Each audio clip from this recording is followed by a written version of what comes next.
Hey, what's going on, Facebook world? Hey, man, this is Freedom Johnson. So we are here live on a YouTube video. This is my first live YouTube video, so we're kind of going to play with this thing and kind of check it out. But the reason why I made this video is because I want to give you guys some insight on being a real estate investor, being a realtor, being a wholesaler, a flipper, whatever you're doing. I really wanted to give you guys some insight on what it takes to be in this business. So as you can see right now, I got a few deals I'm working. Some of them are sold, some of them are sending. I've got a few tasks that I need to do inside that as well. And what I thought would be helpful for you guys is having a conversation with the people who are already in the business of real estate or are looking to get in. As you guys know, my page, Freedom Johnson, I have a playlist called Real Estate for Newbies and Skeptics. And the reason why I named it that is because a lot of people want to be in real estate. And then there are some things that people are just skeptical about, right? So I want to have this conversation with you guys, and I wrote down some notes. I got it on my phone. So I'm gonna just have this conversation with you guys live. No real agenda on this one, other than I'm getting a few calls from people who want to be in real estate, and they call me a lot and say, "Hey, man, I want to know how soon can I get a deal?" And as soon as they ask me that question, I already know their mindset is off because they're already focused on the money, not focused on the value. And what I tell people in this business is that I'm really not in real estate. I'm really into the marketing and the data game. And the reason why, those two things are really important is because you need to have what they call an avatar or a customer personality. What does that customer look like for your business? And some people just want to get into the business just so they can say they did a deal, jump in, jump out, right? But if you really want to start this business, you have to run this thing like a business. This is not a hobby. Now you can do it on your side time or your free time, but the things that are required, you still have to do, right? So I'm going to read you guys this email that I sent to someone today who was talking about getting in and they're frustrated with the job, and they like real estate, they like what it can produce, so they immediately wanted to jump into commercial and start buying multifamily apartments. And that's not a problem. I'm all for that. In fact, next year we're buying multifamily and some commercial properties next year, 2019, for us. So that's not a problem. But the reasons why they wanted to do it were off, and they wanted control over the deal. So they can't do that if they're going to be a passive investor in commercial. They wanted to pull their money in and out quickly. They cannot do that if they're in the multifamily commercial space. And they wanted, multiple sources of income and they wanted a lot of doors. So that was one great reason to be into the multifamily space, because if one person goes and ends their lease, with a single family house, you're 100% vacant. But with a multifamily, if you got 100 houses, 100 units, 100 doors, you're just 1% vacant. So you're really not hurting for that money the way you would be if you just had one property, right? So I just want to make sure I'm clear here. I have nothing against commercial and multifamily. I love it. We're passive investors on some single families, and we're buying. But this person right here wanted control, be able to pull the money in and out quickly. Now, the problem was that the person knows nothing about the business, which is all of us. I started out the same way, doing nothing. So I gave them some podcasts to listen to, some books to read, some conferences they can start to attend, some meetups they can start to attend so they can get acclimated with the business. And they're ready to start jumping in right now, but they still don't know anything. So I like to call myself, and this is a long sentence, but I like to call myself a spiritual lifestyle real estate entrepreneur. And the reason why I say that is because all those things are important to me. Spirituality, being connected, is very important. Lifestyle is important, which means quality, balance, and then real estate entrepreneur, I do a few things. I buy houses. I'm a realtor, so I list houses. I'm an investor, so I have rentals. I am a flipper. I'm a wholesaler. I buy sub two deals. So I have a few tools on my tool belt. So I am an entrepreneur. I have a program that we put out to help some people get some deals out here in the Dallas-Fort Worth area. Some of them are actually getting appointments from that. So, and we mentor and we coach people when we can. I'm not a guru.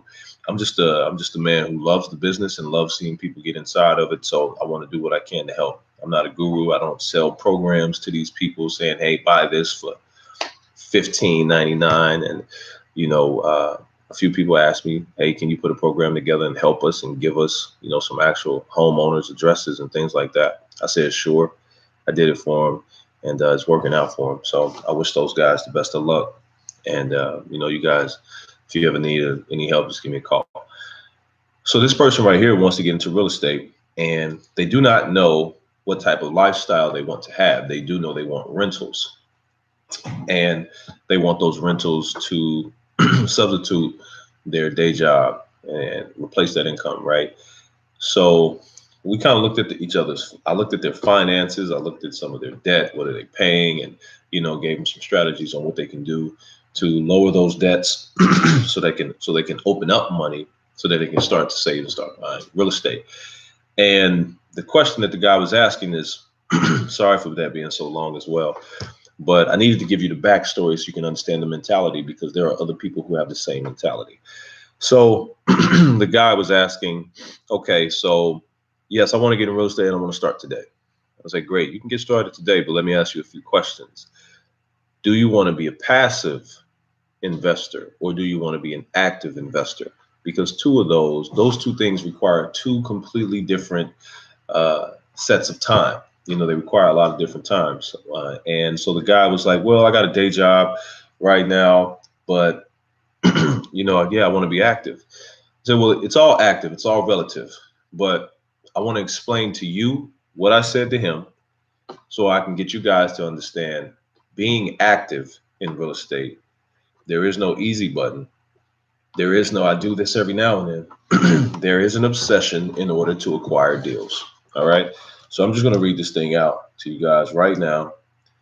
And this is what it said. So for protection for him, I'm not going to say his name. But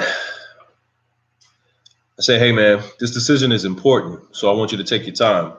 After you talk with your wife, you should make a decision on what type of investing you want to do. And we can have clearer conversations about this industry and what you will need. You have two choices. So let me explain to you what those two choices are. You have the active investor. This active investor is someone who is consistently, actively hunting, searching, building a team of contractors, agents, wholesalers, title companies, buyers, sellers, having systems to track deals, systems to track progress, pulling and learning ways to get your perfect avatar customer from public record, hiring teams, driving around for deals, hiring people to drive around for deals, consistently talking to people, attending networking events, conferences, etc. All of that will be required to be an active investor, and you have to consider your current. That was just the active part. So I said, or you can be passive, which means buying deals that other people have spent time doing all of that work I just told you about. Let me know, because as I think about it, that will change the advice that I give you and what we talk about. Spend some time thinking first, and how the choice will align with your family goals and lifestyle. Then let me know your decision. So that's what I told to this guy. And that's what I'm telling, to the people right now. If you want to be an active person and you've got 40 or 50 hours that you have into a job, and for some reason or another, you just can't make time, which I completely disagree with, because everyone can make time. But if you just can't make time on the weekends to go driving around, talking to people, networking, learning how contracts need to be filled out, having a title company to send this paperwork too, and opening up title and doing the transaction. And, you know, if you don't have that type of time, or that's something you're not interested in, then you've got a better chance at becoming a passive investor. I see we got somebody on here. So it's better off for you to become a passive investor. And what does that passive investor look like? Well, he's somebody who does not have control until he buys the deal. It's probably going to pay a little bit more than what the wholesaler or the average investor will be paying for, because he's buying it from someone, right? So a perfect example is if I am a investor and I have a house on the contract, me, myself, and I want to sell that to somebody. If I have that house for 20 grand and that house is worth 100 grand, I could choose who I want to sell that house to for at maybe $40,000. So I'll make $20,000 spread. I can choose who I want to give that deal to, but I have the control because I am the active investor, right? So if I do not like the offer that somebody gave, I can decline it and go somewhere else, but I'm in control, right? So I want you to be in control if you want to be an active investor, right? Now, let's say when I'm on the passive side, someone else has already done the hunting and they got the deal and negotiating, and it's going to be their title company that they want to close. I then have to sell myself to them to say, hey, I can buy this deal from you. They have to make that choice if they want me to buy their deal. And if not, I have to find the next one. Now, the good thing about it is I didn't have to do all the work, right? But I do have to sell myself to say, hey, let me buy this deal from you. And that is something that typically I'm uncomfortable with, because I love the control of the deal. I get to pick and choose what, when, where, and how the deal is done. But if you don't have this time to be obsessed with the business and go get deals and have data together and have a system together, then your best route is to become a passive person, which means you have to network differently, right? You have to network with other investors, other wholesalers, other agents, other realtors, and have them send you deals. And then you analyze these deals and tell them, hey, I can buy this one. They are then the middleman to talk to you and that seller and say, hey, this guy wants to buy it. He can buy it at this rate.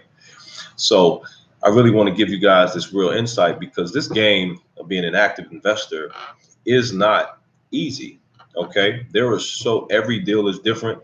Every homeowner has a different situation that requires new tools, new information for you to have in your tool belt, or a team around you that can give you that information. This is not a black and white, cut dry business. For example, I have a deal right now. Well, we just closed, and go to the person. Yeah, it was easy for me to get the house on the contract because they were ready to sell, and it took maybe 10 minutes. The problem was some people had passed away. So we had to get documentation to prove that they had passed away. And then the people that were involved in that house, we had to track them down, talk to them, and be like a therapist in order to get them to sign their rights off to the house so that I could properly buy the house, right? So that took weeks in order for that to get done. And then once that was done, we then had to make sure the title was clear. Well, there was also something called a lien on the house, which means this one person did some business with them before, was unhappy, and put a lien on his house saying, you can't sell this house until I get paid. That's what a lien is. So they put this lien on this house. I then had to track this person down, talk to them, negotiate with them in order to get that lien off.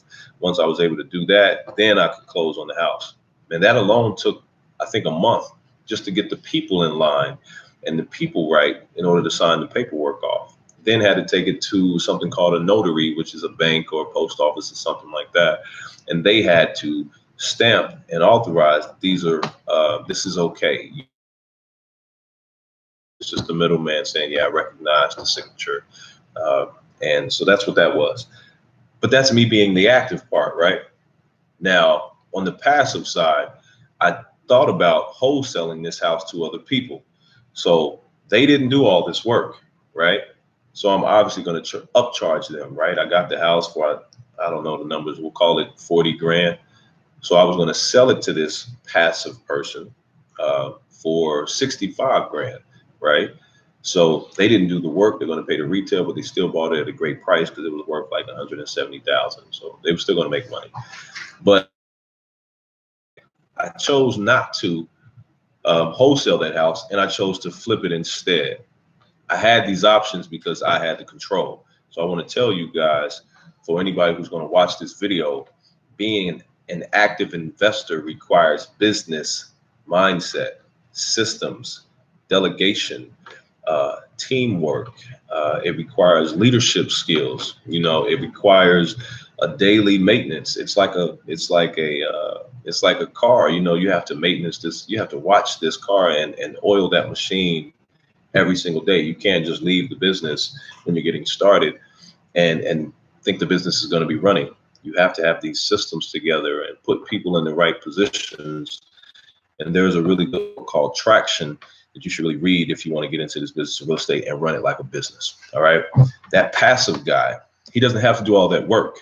Because he doesn't have to do all that work, he gets the benefit of a better day because while he's sleeping on the couch or he's at the house or she's at the house, most of us, we're out here in the streets working, getting these deals on the contract. I'm in the Dallas-Fort Worth area, so I was in 4 different cities just yesterday getting houses on the contract. Now I spent time doing that, but I'm looking at making $200,000 just on these 4 deals just alone in 1 month. So for me, I weigh my options. It's worth me driving around to go make that type of money because I have control and I choose what I want to do. But a passive investor, if they reach out to me and say, hey, Freedom Johnson, man, can you sell me that house? I have a choice. I can say, I don't want to. I'm going to take it down myself. But when you're a passive investor, your time and into the business is a little bit different. The upfront work you don't do, but that back end work you still have to have time for. If you choose to rent that house, well, you got to fix the house, you got to rent it, you got to get a realtor, or you don't have to get a realtor. You can get a realtor. You could put that thing on the MLS, put it on Zillow, Realtor, Trulia, whatever it is, market it to the people, do a background check on the people that you choose to rent the house out to. Make sure you have a system set up for them to pay you monthly, so you got that back end work, right? But you didn't have to do all the upfront work of hunting, driving around, having appointments that don't end up turning into deals. You don't have to do all that. So I just want to let you guys know you've got this active role that is a daily obsession with data and marketing. And then you've got this passive role that is basically saying, once you do all the work, sir or ma'am, bring that deal to me, and then I'll choose what I want to do. But remember, that active person has a choice to sell to you or not. So you don't have as much control, but you can still make yourself a viable buyer if they choose to sell the house to you. So, you really got to think about this stuff because this is not an easy game. So I just wanted to give that to you. And this is going to be a boring video, but I want to play YouTube live for the first time and see how it worked out. But I want to tell you guys, active versus passive, look at your lifestyle. If your time and your family doesn't align with the business, you may want to choose to be in the business a different way as a passive person. But you got that choice. That's what I just want to tell you guys. You guys be blessed. It's Freedom Johnson signing off. All right, peace.